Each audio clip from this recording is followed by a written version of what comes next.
Hey everyone, it is Friday, November 8th, 2013. I'm Rene Ritchie, and right now we are going to be reviewing the brand new iPad Air.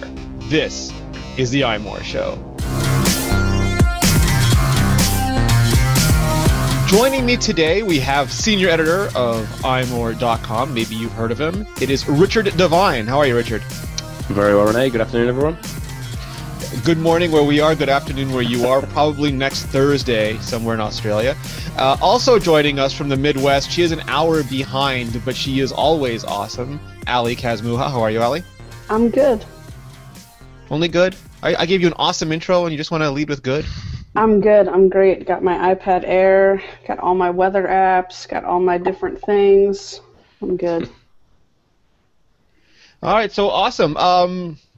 Let's get started. Let's dive right in. We've already done a show about getting our iPad Airs. Now we've had about a week to use them, to play with them, to figure out how they fit in with our lifestyle and our workflows.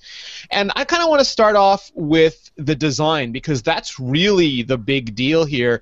Apple has taken everything that was in the iPad 4, the Retina display, the LTE, and they have increased the processing power. But Ali, I always go to you for components. They've managed to somehow condense, to shrink.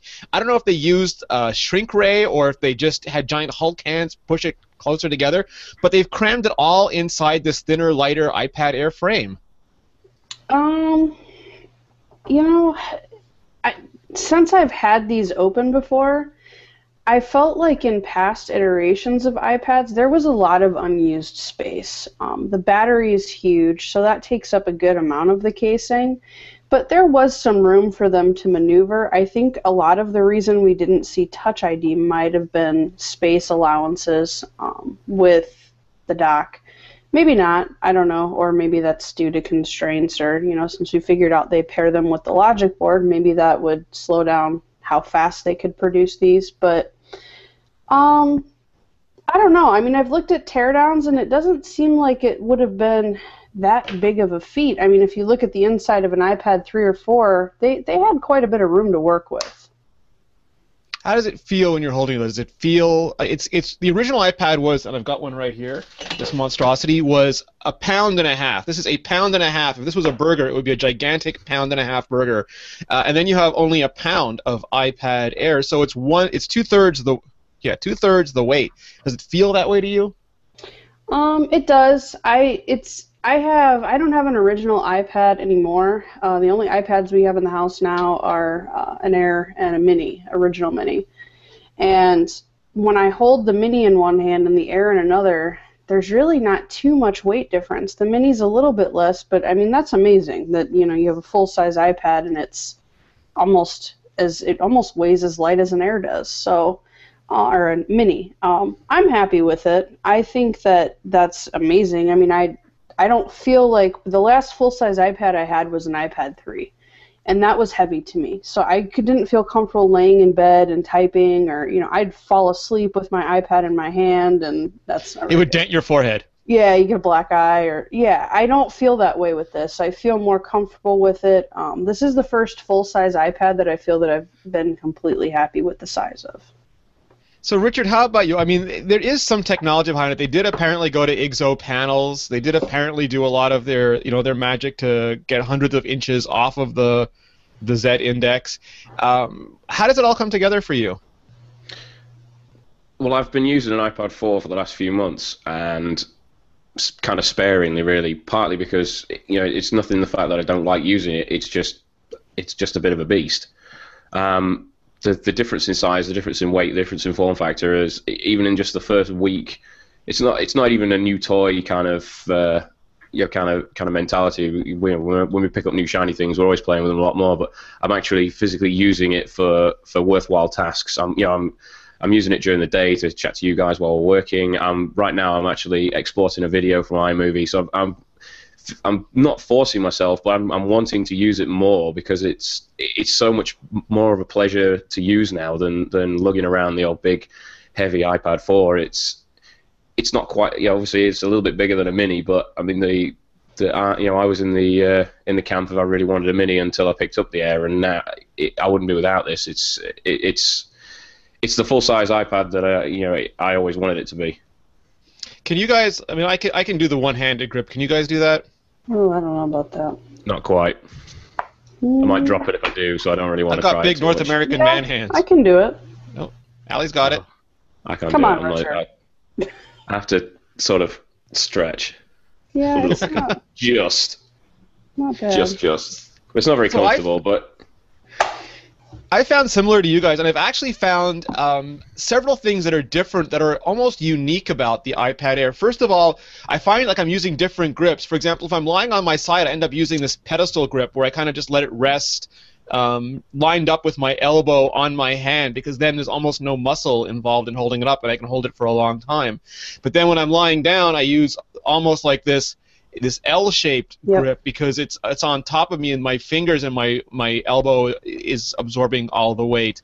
And that stuff I could never do with the iPad 4. I would almost always have to put it down against a pillow, against a side table, something like that to take the weight off of me. Yep. Yeah, I do exactly that L-shaped thing that you do when you're I do that exact same thing. I would try to do that. I did it with my Mini all the time. But I would try to do it with my iPad 3, and it just never really worked that well. My finger would hurt, or, I don't know, it'd flop out of my hand. But I do that exact same thing. I still have a habit of propping it. If I have a pillow next to me or I'm on my side, I still have a habit of propping it up against something, but I think it's habit. See, if you're listening and not watching, the L grip I'm talking about is your index finger and your thumb on the front along the bezel, taking all the weight, and then your fingers behind it. I do encourage you to watch the video. We have the video on YouTube and in iTunes and RSS, so you can see what we're talking about. The other big advantage, Richard, I find is this is finally narrow enough that I can thumb type beautifully on it. The iPad Mini was a little small. I mean, it was very easy to do, but it was a little small. This is almost perfectly one thumb to each side without even using the split keyboard. Definitely, even with my very small, child hands, I can comfortably type, thumb type from holding it like this. It's amazing how much of a difference shaving off those bezels has made, because, like you say, before there was no way I could even think about holding up an iPad 4 and doing that. You would literally be holding the iPad in one hand and one finger typing on it. But just from that, I'm picking it up and I'm sending iMessages to my wife during the day, whereas traditionally I'd reach for my phone. I'm just reaching for the iPad now, and I'm it's going around the house with me everywhere, because it's so much smaller and lighter, and so much more kind of user friendly. I'm taking it everywhere with me. I don't quite get the old the claw grip thing you guys are doing. Is that a North American thing? Doesn't feel good to me, but I literally will just hold it. I use it mainly in landscape, but I'll just hold it sort of one hand on one end, and just like that. But I could never do that with the old iPad for too long. It would get heavy and my wrist would get tired. But I'm just carrying that around the house, listening to music, sending messages all day, and it's brilliant. Now, Richard, how about I know some people have complained that the side bezels, which are iPad Mini skinny, are a little too skinny for them. And I know Apple's doing a lot of palm and finger rejection in iOS, but do you find that shaving down the bezels has been a problem to you at all? Not at all. I've not had any unintentional touches, any weirdness on that. But I have actually found that even though they've shrunk them down, they haven't shrunk them too far. And when I'm holding it in portrait, it just kind of the overlap from my hand doesn't quite even come onto the screen. So obviously, if you've got much bigger hands, that's not going to that's not going to be the same for you. But for me, it's pretty much perfect. My hand doesn't quite come onto the screen, and if it does, whatever it is that they're doing underneath to prevent that, it's working fine. What about you, Allie? Are you okay with the skinny bezels? I've had the issue on the Mini, always in portrait mode. Not very often. It doesn't bother me. I think a big thing with that, too, is I would say anyone that has a Mini, if you actually, because the bezel on the Mini is quite a bit thinner than the Air, if you push down on the corners of those, I mean, there's such a little amount of adhesive there, too, underneath, you can feel it give. So I don't know if maybe that's why it's a little bigger on the iPad Air, or maybe it's just a size thing. I don't know. But, I mean, it just seems to me like there's so little space there to secure that screen. So that kind of scared me a little bit. I'm still waiting for someone to have a Mini in an extremely hot car and the screen to just fall off. I mean, there's like But the no air adhesive there. is the air okay though? It seems a little thicker. I don't see that give like when I'm pushing down on mine at all. So I'll be interested to see if that give is there on the Retina iPad Mini or not. And when you use it, is it okay? Yeah, yeah.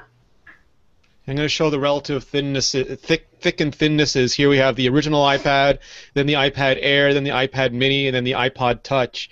And it's amazing how, I mean, the iPhone is a little bit different, but from the iPod Touch, which came out a little bit beforehand, then the iPad Mini came out a month later, then the iPad Air that came out a year later, Apple has really unified their non-phone iOS devices. They are all really flat. They all have these not so steeply curved, let me see if I can do this without dropping this all on my head, the same steeply curved edges. They've got a completely unified tablet lineup, Richard. It's almost like, you know, in the Android space where the HTCs are identical but for the inches involved. Yeah, and I think that's maybe that's going to be a lot easier for people who are trying to decide between a full size and a mini in one respect, because they are literally with the same form factor. You haven't got to necessarily worry so much about the weight and the extra size. It is literally like you're just going up from, like you mentioned with the HTC, the one mini to the one. It's the same. It's the same exact product, and the fact that they look the same as well. And now they've got the same internals. That kind of mindset will be there in the customers. It is the same iPad. It's just you either want a little one or a big one. There's no trade-off anymore. And what about screen quality, Ali? I mean, we saw some reports that Amazon is using greater color depth in their screens now, so they can show a wider gamut of colors. I guess theoretically I'd prefer that. Theoretically I'd prefer 120 megahertz refresh rate. The Retina panel is fine for me, even though they did switch technologies. It still looks great, but are you left wanting anything more? No, I actually ditched my iPad 3 for an iPad mini this past year. So that's what I'd been using. And when I got my iPad Air and pulled it out of the box, I realized what the difference was between a Retina. It's like that was all new experience to me because yeah, I took the, you know, the weight difference and the size difference. I sacrificed the Retina for the mini and got rid of my 3, and when I got my Air I was like, whoa, how did I do this for a year? I haven't had any experience with any Android screens since the HTC One, and my biggest pet peeve, and I don't know if some of, you know, the newer screens you're talking about have this issue, but in direct sunlight, the HTC One was terrible.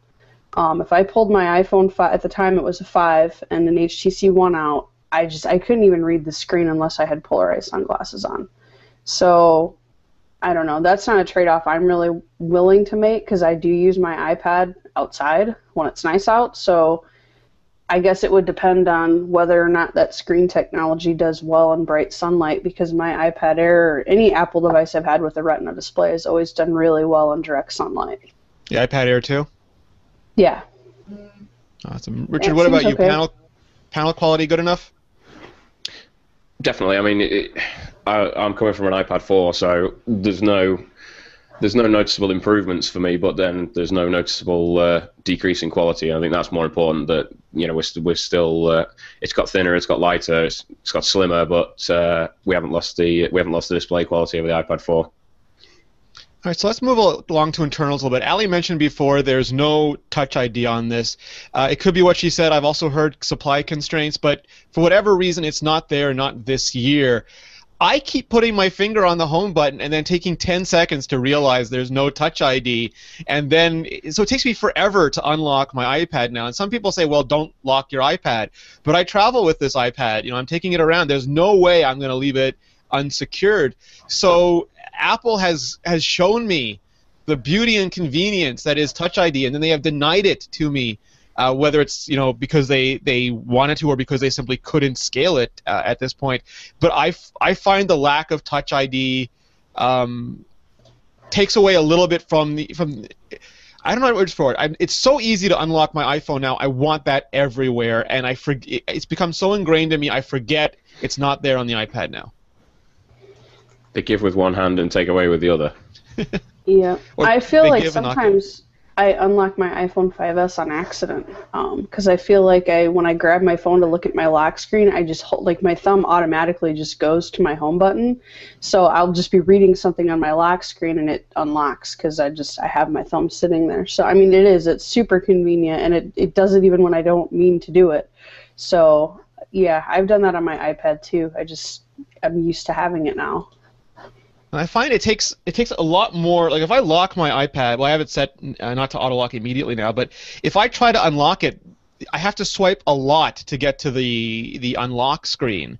On an iPhone, it's such a small gesture because the iPhone is so narrow. But on this, to displace the entire screen, it's not just a slide to unlock anymore. You literally have to push an entire screen over, and it's wide enough that I forget the first couple times and have to do this massive gesture to do it.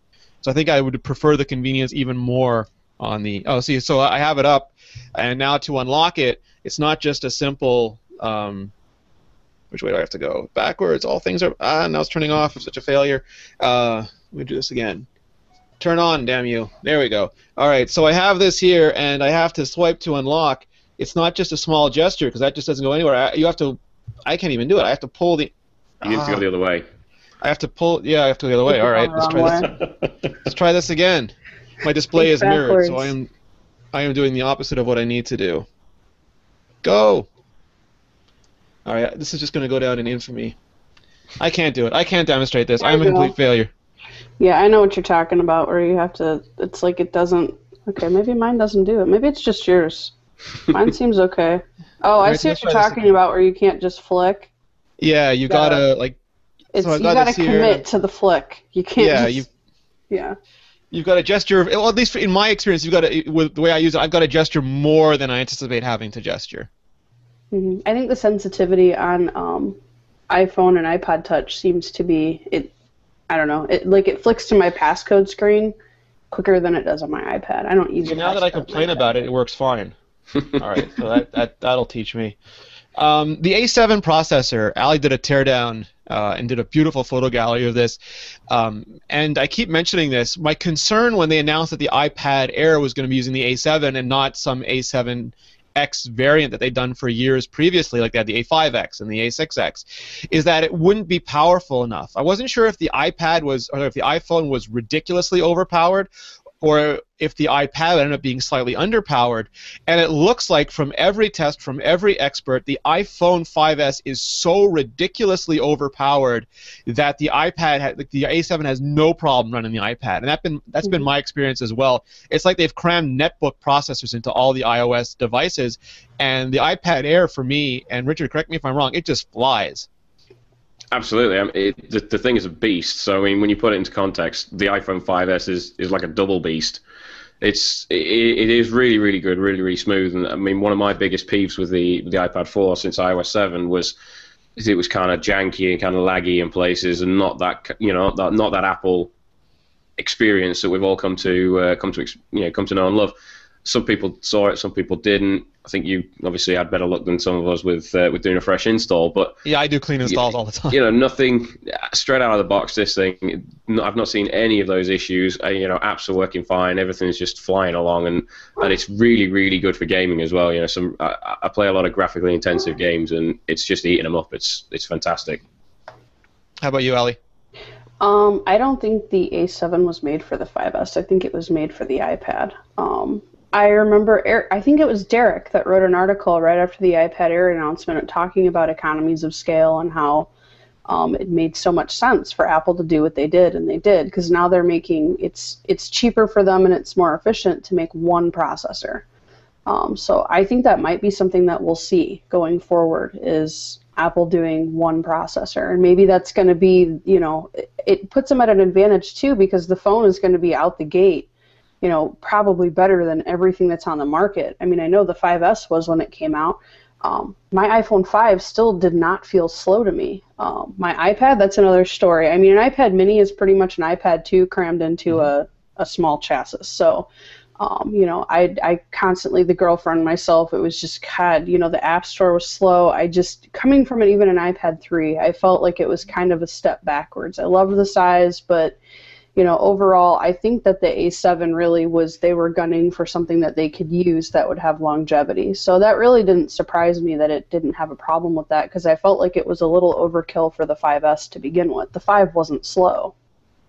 Yeah, I think it makes sense in a future where you have that Internet of Things, where there's that mythical future where you come in and you drop your iPhone on the table and suddenly it's powering your television set and your games, or it's powering the display on your desktop and a keyboard. It's you have one device to rule them all, and maybe that's not the A7 yet, but the A8 or the A9. I think it'll be really interesting because no one else is investing in this kind of silicon at this point, and I think other people really, really should, because Apple is poised to do some really interesting things with it.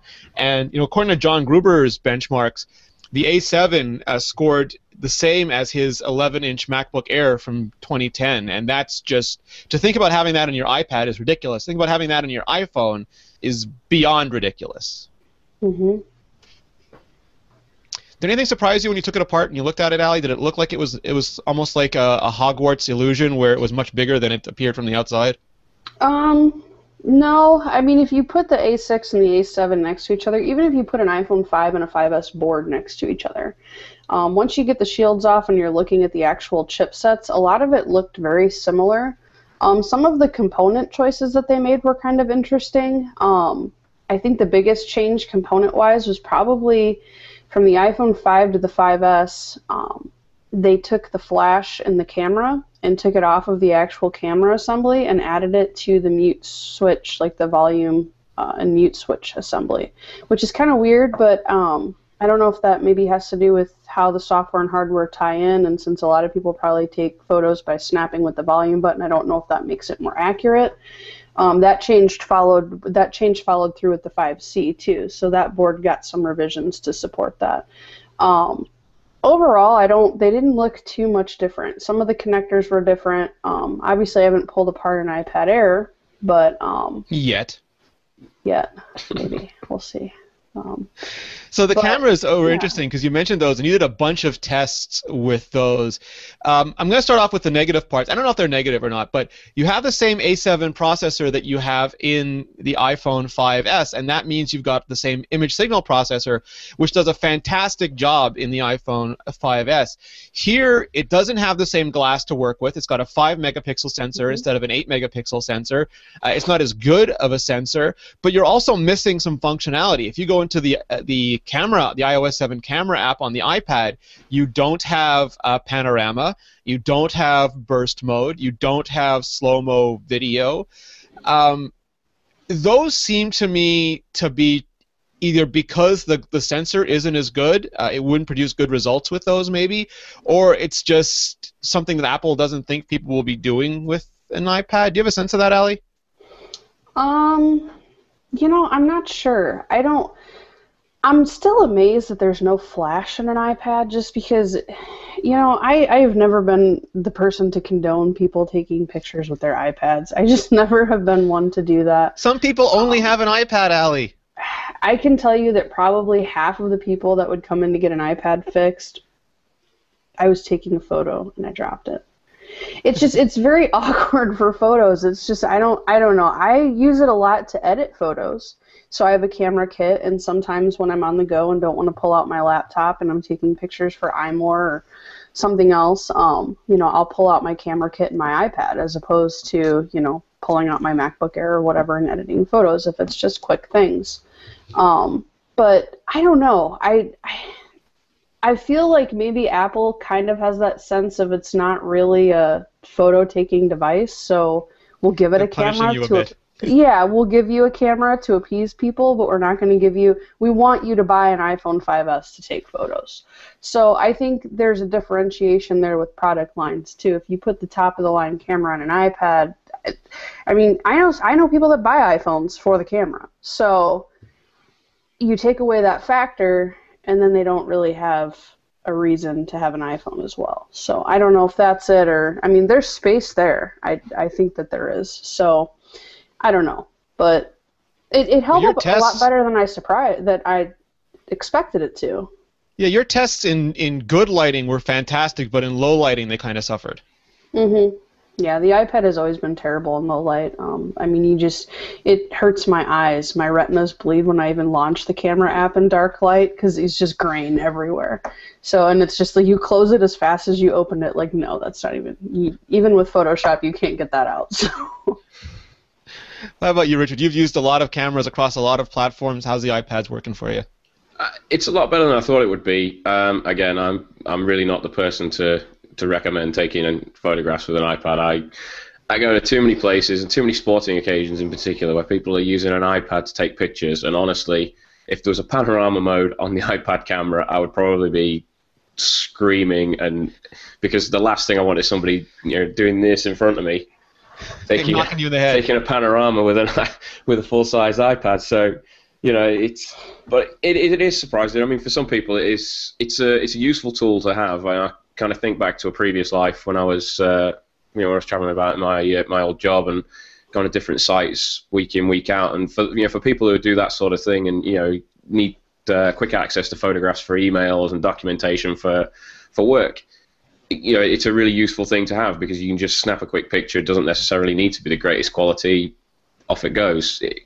People who really want to take good mobile photos are going to buy a good quality camera phone like the 5S. So that's been my experience as well. Like exactly to Ali's and Richard's points, it's taken fine photos, very serviceable, good job photos in daylight.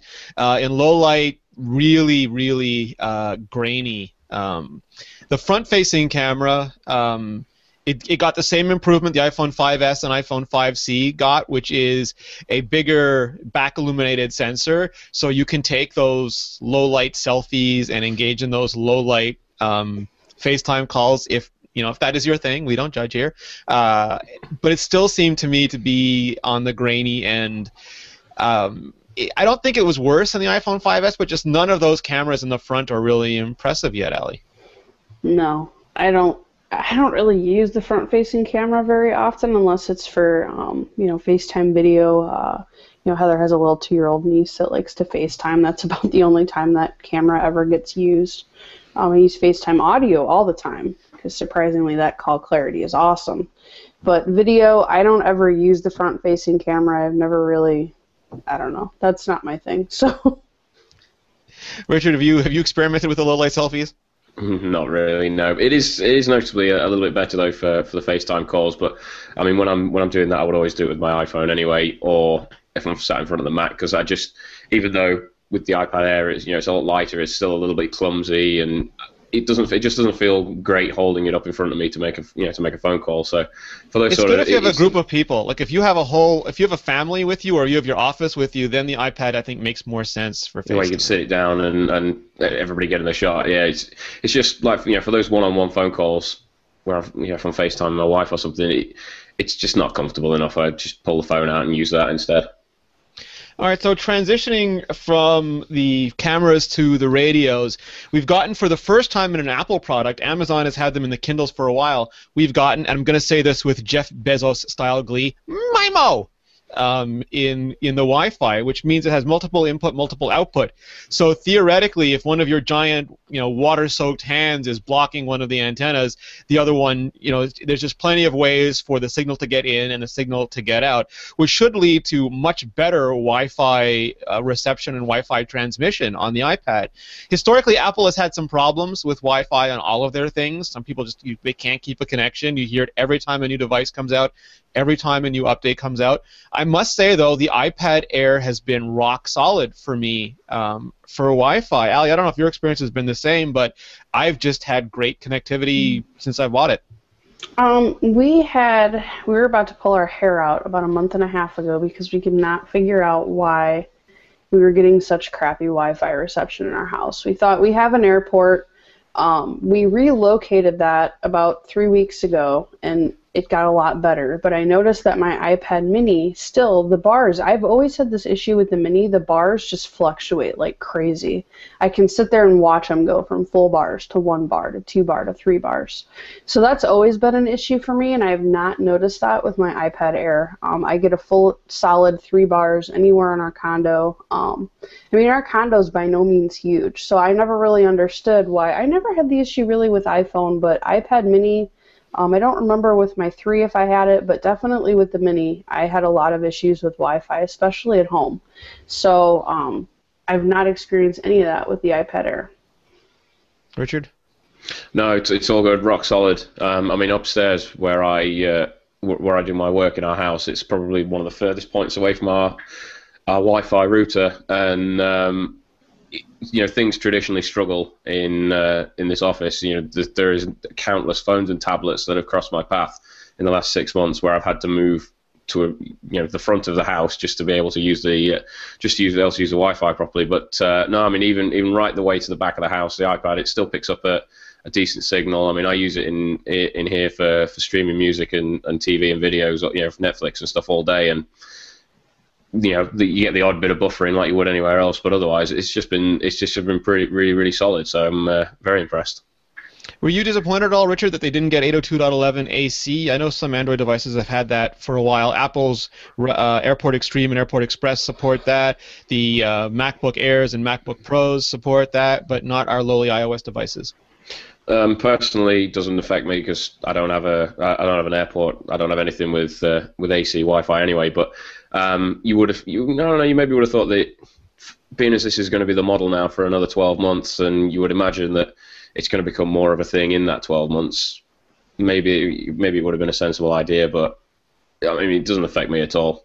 Not until I start using the proper routers in the first place. Ali, I mean, there's theoretically, the faster the connection, the faster the chip can power down because it just transmits data so much more quickly. But I haven't noticed any problems with the end connections. No, I haven't either. Like Richard, I don't have anything. Our airport is, and it's not, I didn't pick up one of the new AC ones yet. My MacBook Air has AC in it. It's one of the newer ones. I believe the Haswell ones, those come with AC, don't they? Yeah. Yep. So I don't really notice. I don't know if I've been anywhere that would even support that, but I don't really see a huge difference. I definitely think that and you're always limited by what providers you have too. So for me, I don't necessarily know if it would make a difference. Over Wi-Fi, we get anywhere from 20 to 30 megabits per second down, which isn't, I mean, I get faster speeds than that on LTE with AT&T. So I don't necessarily know if AC would really make a difference, at least for us. So speaking of LTE, the iPad 3 introduced LTE, but only in very, very few markets. I don't believe there was any love for Richard with the iPad 3. iPad 4 introduced international LTE, and now the iPad Air has even more bands for more places. Most people, at least listening to this show, probably already had LTE coverage, but if you didn't, there's a good chance you do now. Other than that, I didn't expect any changes, but I've been using it all week. I get roughly the same connectivity I got with my iPad Mini and my iPad 4. I get anywhere from 35 to 55, maybe 65 down, and between 10 and 20 up. But what I noticed a huge difference, and I still have to try it with an older iPad to double check this, was tethering. I tether to my MacBook Air wherever I go. I don't like being on public hotspots, and I was getting between 85 and 95 down at the coffee shop. It was so fast, I was afraid I was going to run out of data just running the tests. I've had nothing but rock solid LTE with this device, even in places where before it might have been a little bit sketchy. Ali, you mentioned before it's running faster for you than your home internet? Mm-hmm. That's always been the case with LTE when I have LTE. Where I live, we do not have LTE. Michigan City, which I know is very confusing to you, Rene. Okay, so hold on. It's not just confusing. You live in Michigan City, which is not in Michigan. It's in Indiana, and your closest city is Chicago. That's very confusing to anybody, not just me. Yeah, I'm about 50 minutes to an hour away from downtown Chicago and about 10 minutes away from the Michigan border. So confusing. Yeah, my phone actually, sometimes, because where we live very close to Michigan, and I could probably drive about 5 minutes and be in Michigan, and Michigan is an hour ahead of us, so my phone will randomly switch time zones, because it gets confused too. It doesn't know if it's in Michigan or Indiana. But so confusing. We don't have these problems in such a small country. We have one time zone. It works. You for have everybody. one island and even subdivided that up into multiple countries. Yeah, well, there's bits that we won't go into that. With LTE though, we can drive like in 5 minutes, 10 minutes in any direction and have LTE. It's ridiculous. Michigan City's like a black hole of no LTE. But if I go in one of those areas, especially along the expressway, we have full LTE, and I did the tests on my iPhone 5S. I've not done them on my iPad yet. I was getting about 60 down. So Why is your dog so upset that you're talking about LTE? I don't know. I think they're upset that there's someone outside in their yard. I don't know. I'm gonna mute. There So you you are. guys don't have to listen. I think they're upset at the LTE, quite frankly. They're upset too. Richard, how's your LTE doing? I don't have LTE. So You don't have LTE. You're one island. Why aren't you no. Well, this is the thing. You see, we're one island, but we really are the old world. So I only got the Wi-Fi version for two reasons. I have an unlimited data plan on my iPhone 5S anyway, like properly, truly unlimited. I can use as much as I possibly can. So I've always got my phone with me anyway, so I'm quite happy just to tether to that. But the other thing is, my main contract is with a carrier that doesn't have LTE yet. It hasn't even turned it on. So there's not really much, I do have a SIM with EE, which is the biggest LTE carrier here, but they haven't reached where I live yet. I have to drive sort of 40 minutes away just to even get any, and in places like London, I've seen people talking about getting really, really good results where the double speed has started rolling out, so you can get 55, 60 meg down. But for me, it's just not worth the investment at the minute. The extra cost of that LTE iPad is just not something 12 months time, it hopefully will be different, and we will have much of the LTEs all over the place for everybody. So. But me, I kind of live in a black hole, so it's not really worth the outlay. It flabbergasts me that you and Ali both live in countries where you have functional navies with aircraft carriers, and yet I'm the only one with LTE in my house. It's where all the money goes. My country is frozen 90% of the year, and yeah, maybe that's why the LTE signals bounce off the snow with high efficiency. Maybe. This is my first iPad that I've ever gotten with cellular connectivity, mainly because service in our area has been terrible. I know Verizon does have LTE in our area. My problem is I still don't like anything that you cannot do voice and data simultaneously. So Verizon has just never been a viable option. I have friends that have it. Would be a problem.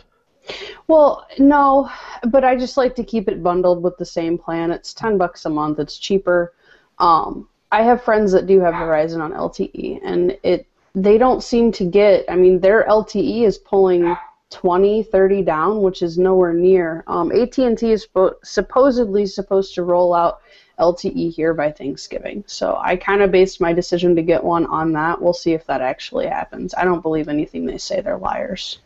So that kind of brings me, not the liars part, but the other part kind of safely brings me, I was talking about the tethering before. One of the reasons I always get LTE on an iPad is because it lasts 24 hours as a Wi-Fi hotspot. It is by far the best Wi-Fi hotspot I have ever owned. I'm way better than MiFi's, way better. I don't like tethering from my phone because I don't want to run the battery down. I want to still have phone battery afterwards, and I use it all the time.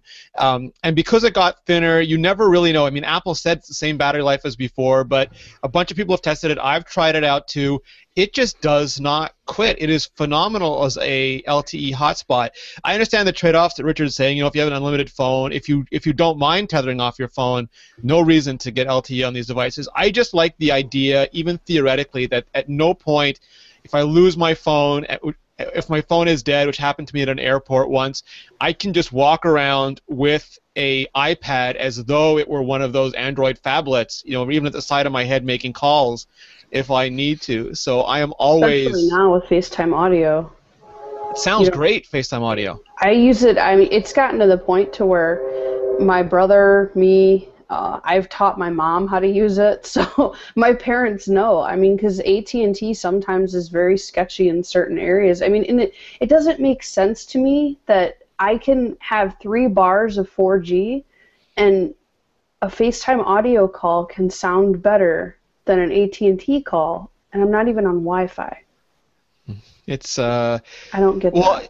all of the calls are still going through the calls don't go through LTE. There's no LTE voice yet, so the calls are still going through the old 3G network and the voice channel. But I would like to see, and I know Apple was sued. This is, if you don't know the story, Apple made FaceTime. They got sued by a patent troll. They're having to re-architect it all to go through relay servers. I would have liked to have seen FaceTime conference calls by now, especially on the big iPad screen where you can have multiple people on a FaceTime call. But I'm curious, just in general, first, battery life. I mentioned 24 hours of battery life as an LTE hotspot. My iPad came at 80% charge out of the box. I didn't have to charge it up for days, despite using it quite a lot. How has battery life been for you, Ali?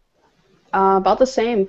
Right now I have 66% battery left, and I don't think I've charged it in about 2 or 3 days. I don't use it terribly often. I have a habit. There's certain things that I just pick up my phone to do. I don't know. I hear Twitter go off, I pick up my phone. I have no idea why. My iPad I typically use for browsing, for iMessaging at night, definitely to watch videos on. I probably use it for about 2 hours a day, maybe, sometimes more, sometimes less, and I haven't charged it in a couple of days. Same with you. I think my iPad came out of the box with 70-80%, and it was a couple days before I had to charge it, and I was definitely using it a lot more then for tests. And I don't even think it was depleted when I charged it. I think it was still at like 20%. Absolutely. Richard? I've charged it twice since I got it.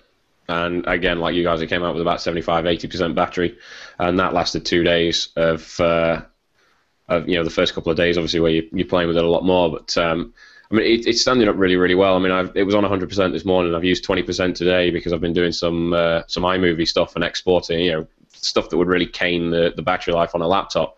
But I've been carrying it around the house, using it for music, watching Netflix, and 2 days, I'm using probably maybe about 80% battery on what I would consider quite heavy use. So anywhere between 2 and 3 days is fine for me.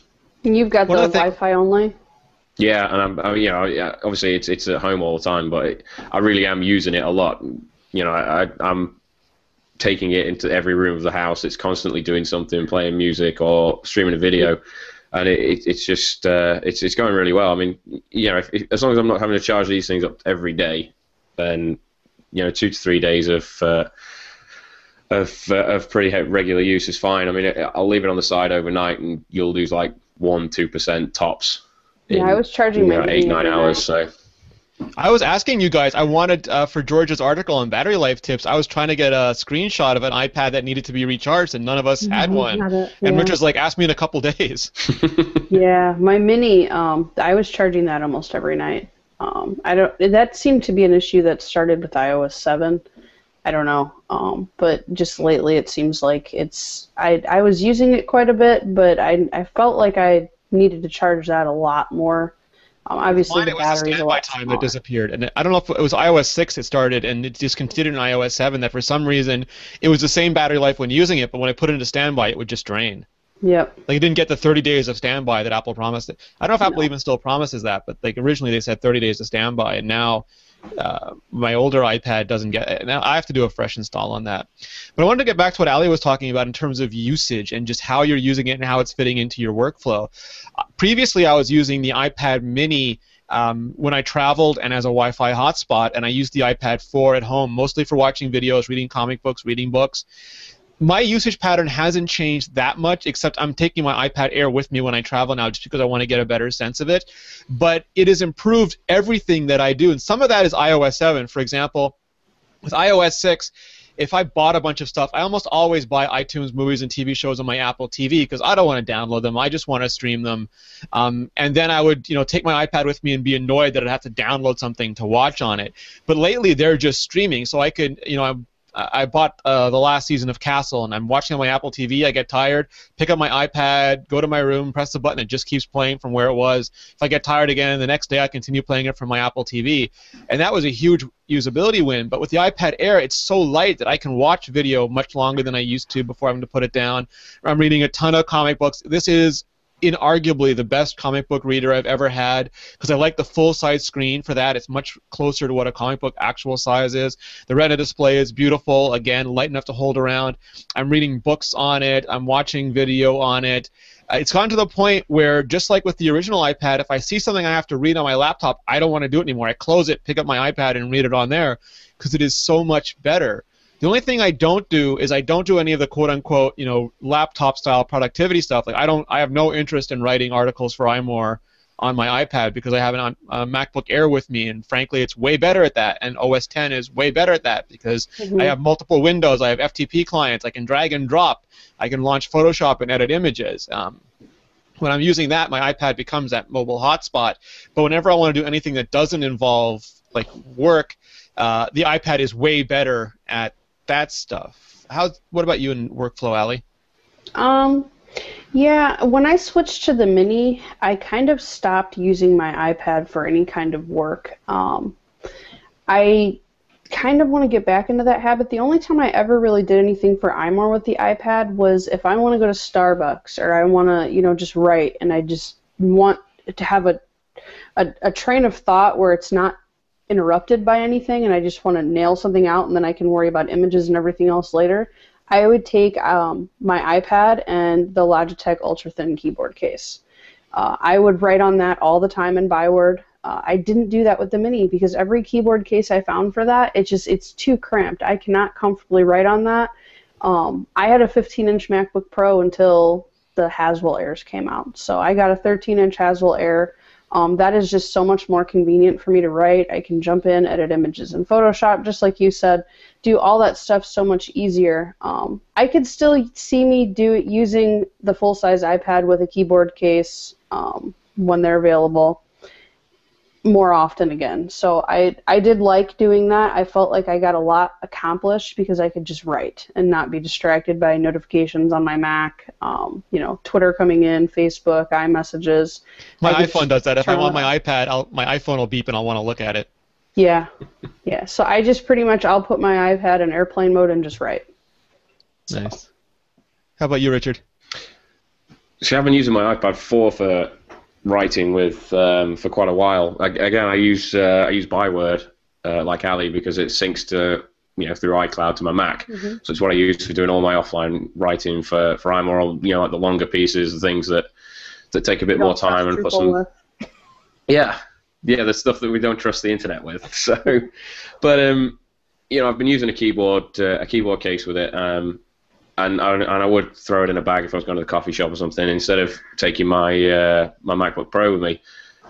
The disappointing thing now is that I've got to buy another keyboard to use with it because I can't see that I'm going to want to use it less because it's so much.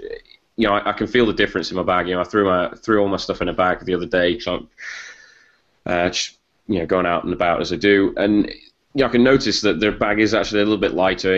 If I just throw the iPad in there with a few other bits and pieces, it's so much different, and I'm not going to want to use it any less. It's definitely going to. One thing that I have actually started doing, and I'm quite impressed with this.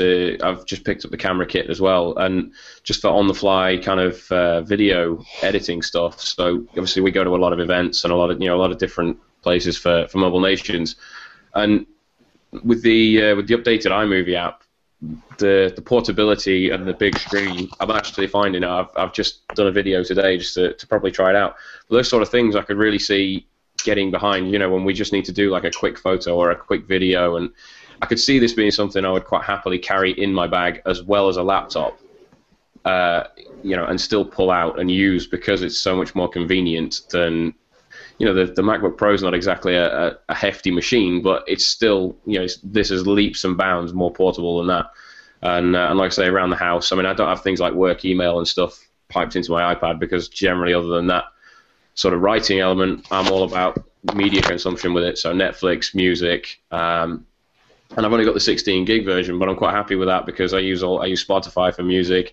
Obviously, the iTunes Cloud music is now available to anybody that's not a Match subscriber, so I'm just streaming everything while I'm at home, and it's great. I'm taking it everywhere, and I'm quite happy reading into the night with it, without risking a brain injury when it falls on my head. All right, so on that note, let's just go around the room and sort of wrap it up, give our final thoughts, our bottom lines. Ali, iPad Air, what's your wrap-up review? It's the best iPad I've ever owned. Last year I really thought that I liked the Mini more because of the size. I think that the iPad Air is a great compromise. Much happier having a full-size iPad again. So I'm happy with it. Richard? It's by far it's the best full-size tablet you can buy. If you're looking for something around the 10-inch, the 10-inch market, there would have been an argument perhaps in the past that the iPad 4 was maybe a bit heavy, especially compared to some of the more plasticky competitors and things like that. But this is, with the changes in the hardware, this is hands down the best large tablet you can buy. Yeah, I would add to that, when Steve Jobs came out and introduced the original iPad, he said it was a magical and revolutionary device with Apple's most advanced technology at an unbelievable price. And it managed to do for tablets what 10 years of tablet PC couldn't do. It make it a household name and a household product. But it was too big. It was simply too heavy for a lot of people to use it. It was that famous Amazon Bikini Girl commercial where she just couldn't hold up an iPad at poolside, and that was a valid issue, and the iPad mini partially addressed that. The iPad 2 was when Apple got really confident. They knew what the iPad was. Technology alone is not enough. Thinness, lightness, speed, these are important things, but when they get out of your way, it's when it becomes delightful and magical, and you take that leap forward. But then the 3 and the 4 were a little bit heavier, a little bit thicker. They didn't push the design forward at all. They basically got Retina and LTE, and it became specs in an experience fight. And I feel like with the iPad Air, Apple's gone back to experience. They haven't quite got the messaging back that I wish that they would, but in terms of the device itself, this to me is the inheritor of the iPad 2. It goes from the original iPad to the iPad 2 to this. This is the next leap forward. The other ones were little tiny steps, and now this is the big leap again. And I think this form factor, they've absolutely nailed it. I was joking with you about this before, Ali, but what do they do for the iPad Helium? I mean, can they make it two-dimensional? I don't really know. But I'm really, really happy with this. Of course, I'm going to get an iPad Mini Retina to review, but I don't know at this point whether I'm going to use it for a lot of things that I would have previously gone to just because it was so light and so thin. Yeah, I would have to agree. Someone I was talking to yesterday, you mentioned something about how it just gets out of the way. One of my girlfriend's friends is a total Windows person, never would do anything, and at a recent open house, my girlfriend's a realtor, she won an iPad. And this is her first Apple device ever. And yesterday, she sent us a text saying, it's very obvious to me that Microsoft is verbal and Apple is visual. And that statement kind of, to me, sums up exactly why I buy Apple products. It does. It just gets out of the way. She's considering a Mac. Not something I would ever have thought would come out of her mouth ever. So to me, it's just, that's exactly how I feel. And I feel like the iPad Air does that more than ever. It's not heavy. It's not clunky. The device just gets out of the way, just like, that's why the iPhone has always worked for me. It's not too big. It lets me do what I need to do in a way that I need to do it. It's what your countryman, Sir Jonathan Ive, always says, Richard, that it's inevitable. It is. And, until the iPad Air came out, I thought it was inevitable that I was going to get the Mini. So I still am going to pick up a Mini whenever it decides to show up, as long as it's actually is November and not Christmas Eve or something ridiculous. So that it's going to be interesting when we get those two side by side to see what what the difference really is, because I really like this a lot. Me too. Ali, where can people find out more about you? I am on Twitter at iMuggle. What else am I on? App.net at iMuggle. iMore.com, obviously. And I think that's all of the social for me. Oh, and if you need to contact me, Ali at iMore.com. And Richard? On iMore.com every day, of course, and on Twitter at Ricker666. And Mrs. Ricker666 is now, like I told you, is auto-completing higher up the list than you are. Yeah, well my done, wife is, I haven't told her that yet, though. Don't tell her. She'll be insufferable. You can find me at Rene Ritchie on all the social things. You can find me with Richard and Ali and Peter and Joe and everybody else at iMore.com. For all of our shows, including Debug for Developers, Iterate for Designers, Vector for Analysis, Zen and Tech for Lifestyle, and all the rest, go to mobilenations.com. Ali, Richard, thank you so much. Pleasure. Thanks for having me. And everybody else, please let us know what you think of the iPad Air. Our review is only the beginning. Your review is far more interesting, far more diverse, and far more, frankly, important than ours. So do leave a comment below this podcast. You'll find it on YouTube, youtube.com/iMoreVideo.